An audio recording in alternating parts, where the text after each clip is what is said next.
प्यारे बच्चों, हम लोग यूक्लिड डिवीज़न लीमा पढ़ रहे हैं तथा उसका एप्लीकेशन देखा जा रहा है। अब हम यूक्लिड डिवीज़न लीमा का उपयोग करके रियल नंबर्स की कुछ स्पेसिफिक कैरेक्टरिस्टिक को प्रूफ करने का प्रयास करते हैं। तो सबसे पहले हम यहाँ पे आज लेते हैं ऑड नंबर क्या है और इवन नंबर क्या है। तो हम जानते हैं कि इवन नंबर सम संख्याएं, सम संख्याएं क्या? Even number a number which is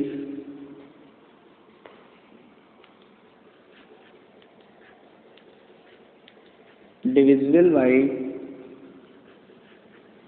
2 is called even number.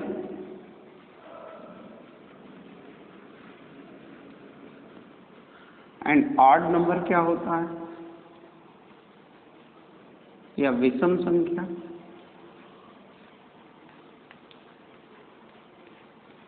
A number which is not divisible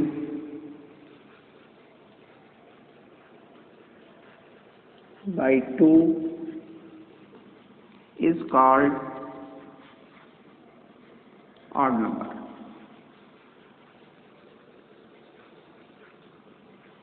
ये हम पहले से जानते हैं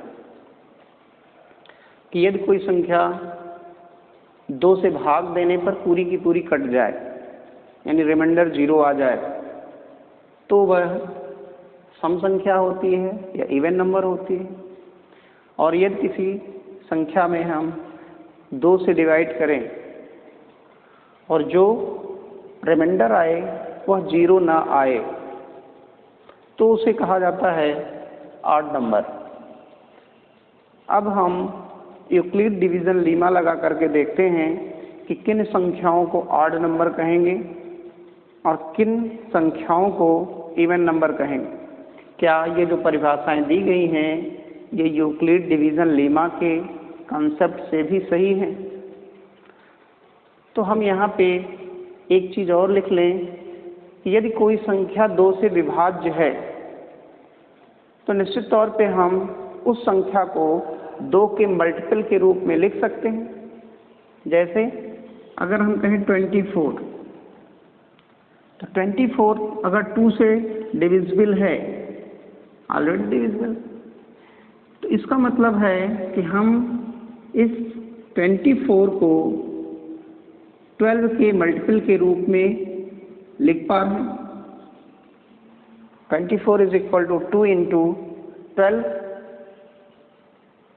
और यदि यह डिविजिबल नहीं होगा, जैसे हम कह दें 25, तो आप जानते हैं कि ये डिविजिबल नहीं है। अगर हम इसको डिवाइड करेंगे तो 12 तो कोसेंट आएगा और साथ ही साथ 1 इसका रिमाइंडर आ जाता है, तो ये नहीं कटेगी पूरी की पूरी।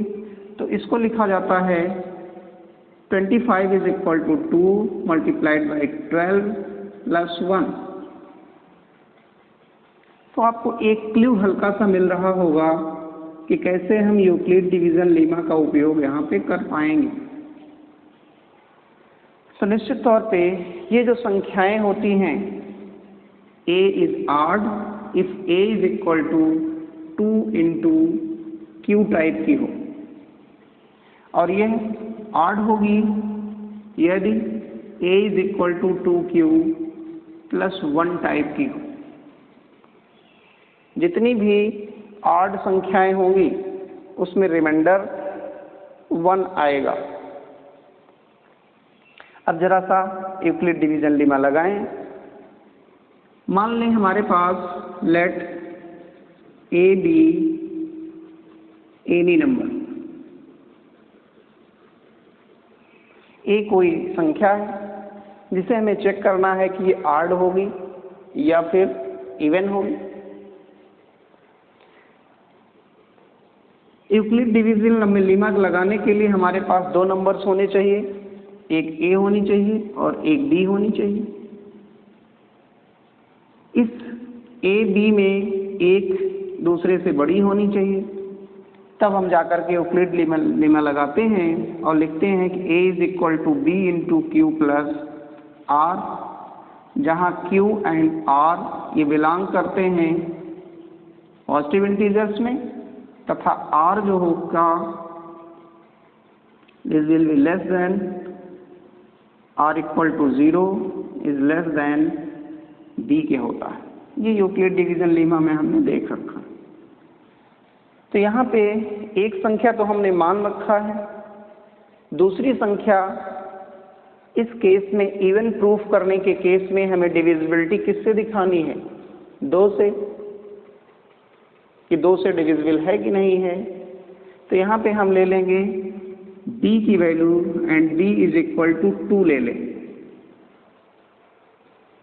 Then by Euclid's division Lima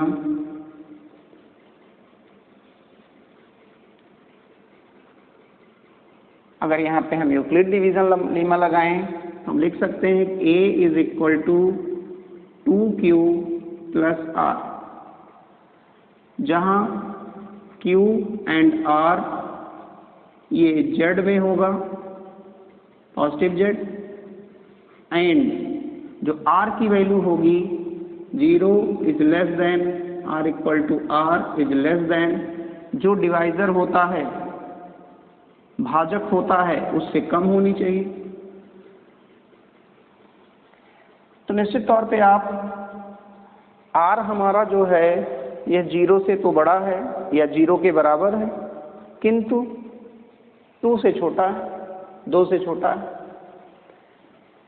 ऐसे केस में r की वैल्यू क्या होगी? या तो 0 होगी या फिर 1 होगी। यदि r की वैल्यू 0 है तो a का मान कितना होगा? 2 इंटू क्यू, r की वैल्यू अगर 0 ले लेंगे तो प्लस 0। और दूसरा केस क्या आएगा? यदि r की वैल्यू 1 ले लेंगे तो क्या होगा? a is equal to 2q plus 1।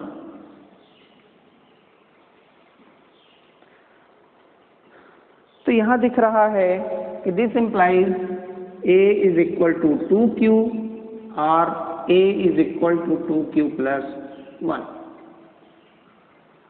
तो जितनी भी पॉजिटिव इंटीजर्स हैं या जितनी भी संख्याएं हैं, पॉजिटिव नेगेटिव संख्याएं, वे सारी संख्याएं या तो 2 की डिविजिबल होंगी, अर्थात उनको हम 2q फॉर्म में लिख पाएंगे, और या फिर हम उनको 2q प्लस 1 फॉर्म में लिख पाएंगे। जब संख्याएं 2q प्लस 1 फॉर्म में होंगी तो हम कहेंगे कि ये संख्याएं ऑड संख्याएं हैं, और जब वो संख्याएं 2q फॉर्म में होंगी तो उनको कहेंगे कि ये इवन संख्याएं। तो इस ढंग से हमने देखा कि टोटल नंबर जो हमारे पास विद्यमान हैं, पॉजिटिव इंटीजर्स हो या नेगेटिव इंटीजर्स, उनको हम या तो इवन की कैटेगरी में बांट सकते हैं और या फिर ऑड। तो पूरा इंटीजर का जो सेट है उसको हम 2 भागों में बांटेंगे, एक इवन और एक ऑड।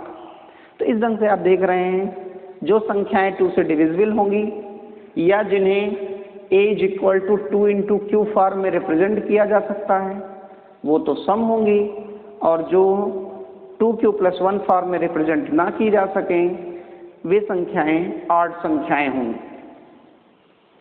अब इसी के साथ साथ कुछ और भी कंसेप्ट निकलते हैं, कुछ और भी सवाल आपके यहाँ हैं, कुछ एग्जाम्पल दिए गए हैं, एक एक करके हम उनको लेते हैं और फिर उसके बाद हम सॉल्व करने का प्रयास करते हैं इस कंसेप्ट का उपयोग करके। तो हम लेते हैं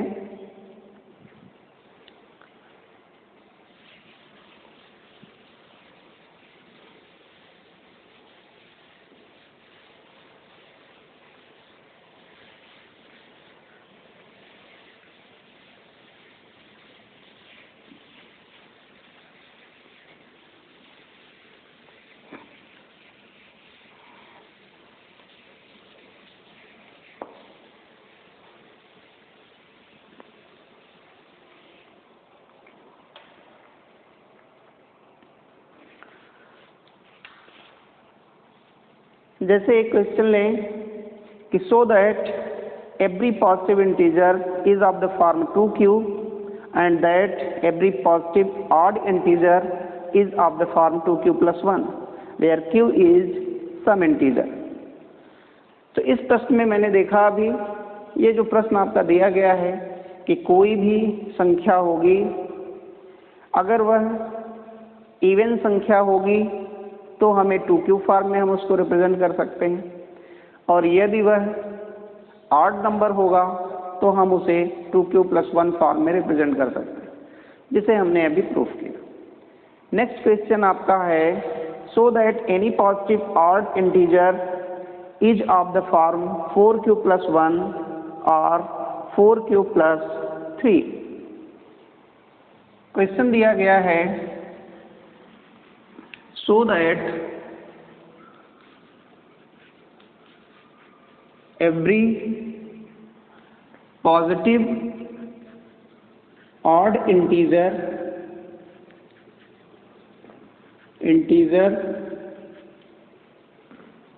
is of the form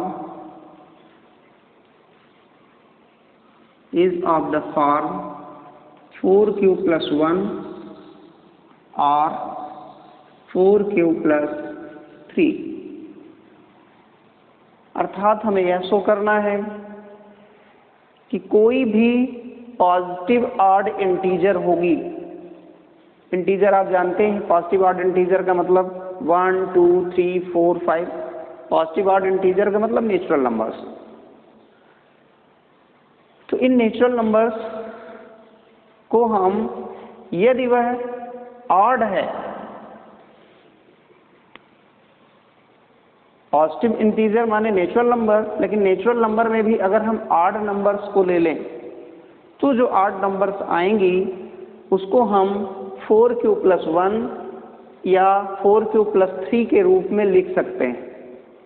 अभी तो हमने बताया था कि जो ऑड संख्याएं आएंगी उनको 2q + 1 के फॉर्म में लिख सकते हैं।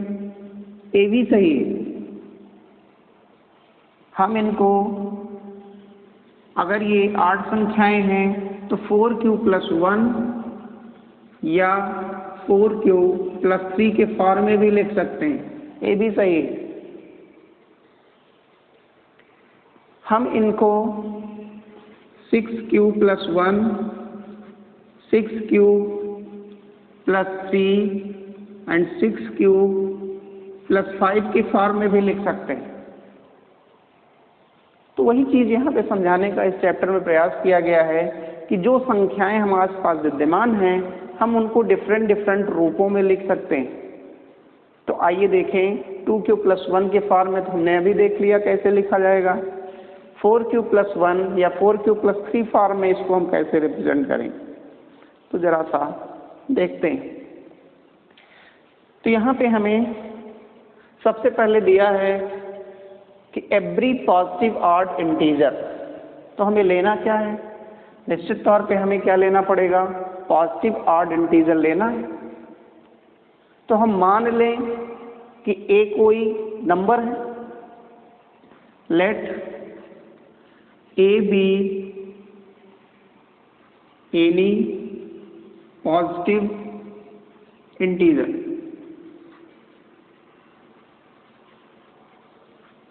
ये कोई पॉजिटिव इंटीजर और हमारे पास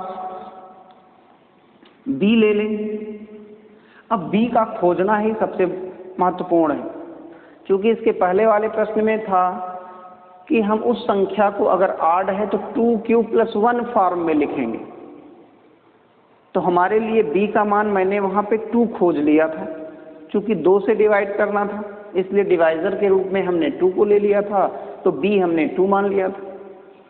अब यहाँ पे चूंकि हमें इस प्रश्न में दिया गया है कि ऑड इंटीजर को हमें 4 × q + 1 के फॉर्म में रिप्रेजेंट करना है, तो यहाँ पे जो डिवाइजर है वो 2 ना हो करके 4 लिया गया है। तो अब की बार हम b किसको मानेंगे? b की जगह पे हम यही 4 ले लेंगे। और अब इस पर हम यूक्लिड डिवीजन लेमा लगा दें। एक संख्या a है और b को हमने ले लिया 4, तो ए और बी के ऊपर एक प्लेट डिवीजन लीमा लगाने पर हमको मिलेगा then by Euclid's division Lima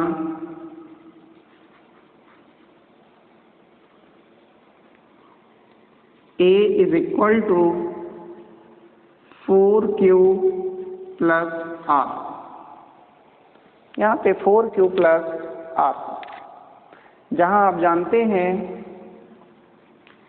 Q and R belongs in Z positive and 0 is less than or equal to R is less than, जो डिवाइजर रहता है उससे छोटा रिमाइंडर हमेशा आता है। R का मान हमेशा डिवाइजर जो होगा उससे छोटा आएगा। तो इस ढंग से हम यहाँ पे ले सकते हैं। अब यहाँ पे हम देखें कि R के क्या क्या वैल्यूज हो सकती हैं। तो यहाँ से दिख रहा है कि R will be equal to, R is equal to 0, 0 भी हो सकता है और 0 से बड़ा भी। तो R बराबर एक वैल्यू तो हम 0 मान सकते हैं। और R इज इक्वल टू 1 भी हो सकता है। Next R is equal to 2 भी हो सकता है। Next R is equal to 3 भी हो सकता है। अब चूंकि R का मान 3 से ऊपर नहीं जा सकता क्योंकि 4 से छोटा है, इस वजह से हम यहाँ पे क्या करेंगे, R को 0, 1, 2 and 3 तक ले सकते हैं। अब इस आधार पर हम जरा सा लिखें कि हमारे पास 4 संख्याएं, A को हम 4 रूपों में लिख सकते हैं। यदि रिमाइंडर A के साथ 0 आया होगा तो A will be equal to 4Q plus 0, तो हम यहाँ पे प्लस 0 नहीं लिख रहे हैं, कोई मतलब नहीं। यदि R का मान 1 रहा होगा तो A will be equal to 4Q plus 1। ऐसे ही यदि R का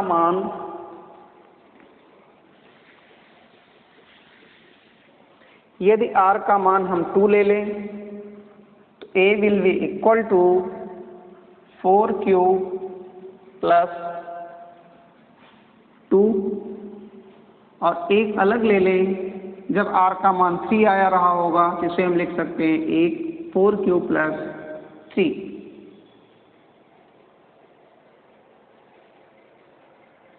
अब हमारे पास A दिया है, A के 4 रूप हमको मिल गए।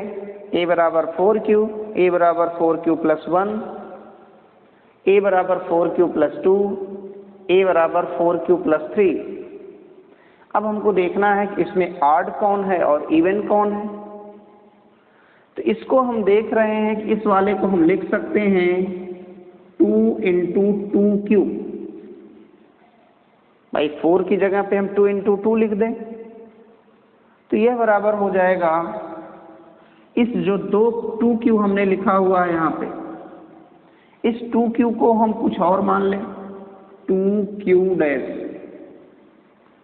तो अगर Q पॉजिटिव इंटीजर था तो Q डैश भी क्या आएगा, कोई पॉजिटिव इंटीजर ही आएगा।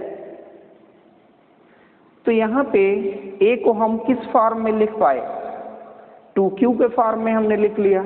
और जब A को 2Q के फॉर्म में लिख दिया हमने तो ये संख्या क्या हो गई, इवन हो गई, सम हो गई।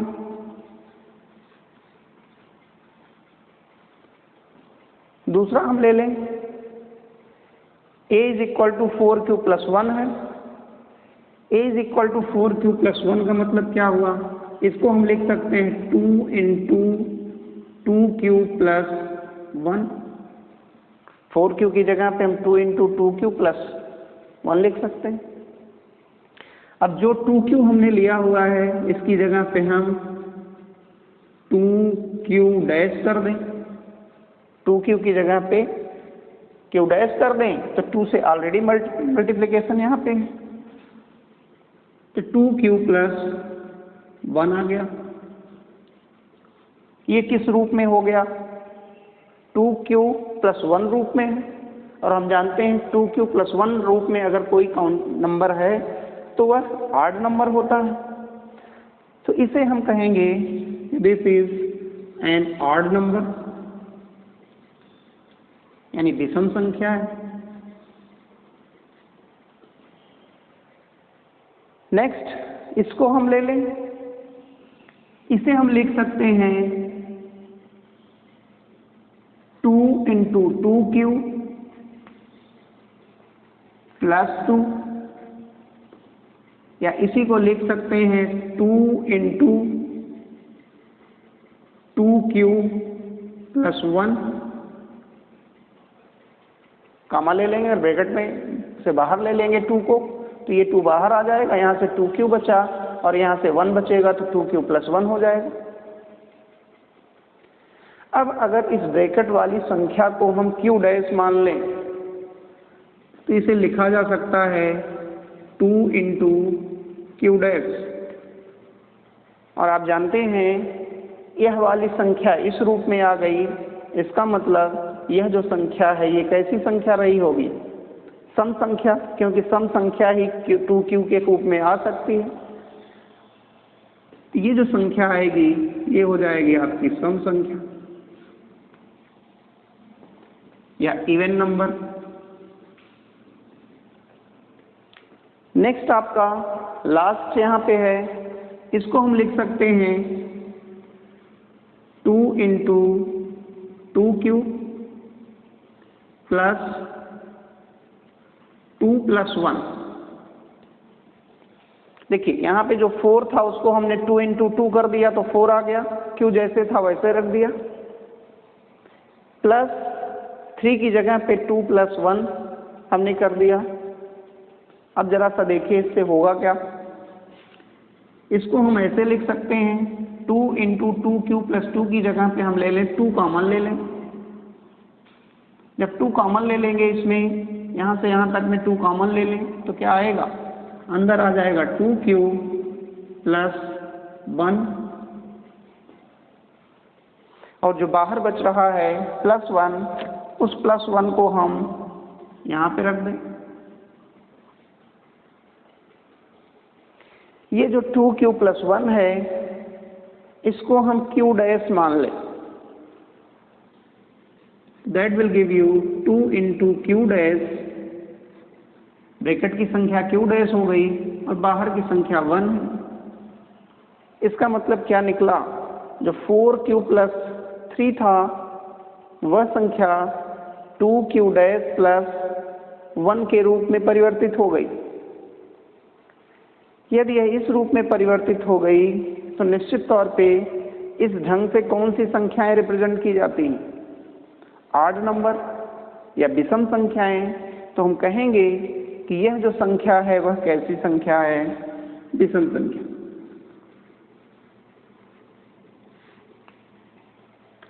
तो आपने देखा कि यहां से हम चले थे कि a कोई संख्या है, हमने a को ऑड या इवन नहीं लिया, लेकिन जब इसको हम आगे बढ़े यूक्लिड डिवीजन लेमा लगा करके तो हम देख रहे हैं कि a या तो इस रूप में होगा या इस रूप में होगा या फिर इस रूप में आ रहा है या यहाँ पे ये आ रहा है। और प्रश्न में पूछा था पॉजिटिव ऑड इंटीजर, यदि a को हम ऑड इंटीजर मान लें तो ऑड कहाँ कहाँ आ रहा है? एक ऑड यहाँ आ रहा है और एक ऑड यहाँ आ रहा है। तो इन दोनों ऑड इंटीजर्स का जो रूप आ रहा है 4q + 3 एंड 4q + 1, यही तो हमको शो करना था कि जो ऑड इंटीजर आएगा वो किस रूप में होंगे? 4q + 1 रूप में या फिर 4q + 3 के रूप में होंगे। तो हमने यहाँ पे दिखा दिया कि जो विषम संख्याएं होंगी वो 4q + 1 के रूप में होंगी या फिर 4q + 3 के रूप में होंगी। अर्थात हमने क्या दिखाया? This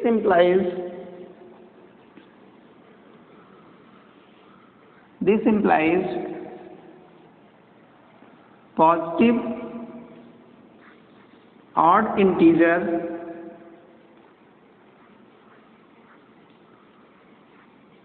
is of the form 4q plus 1 or 4q plus 3।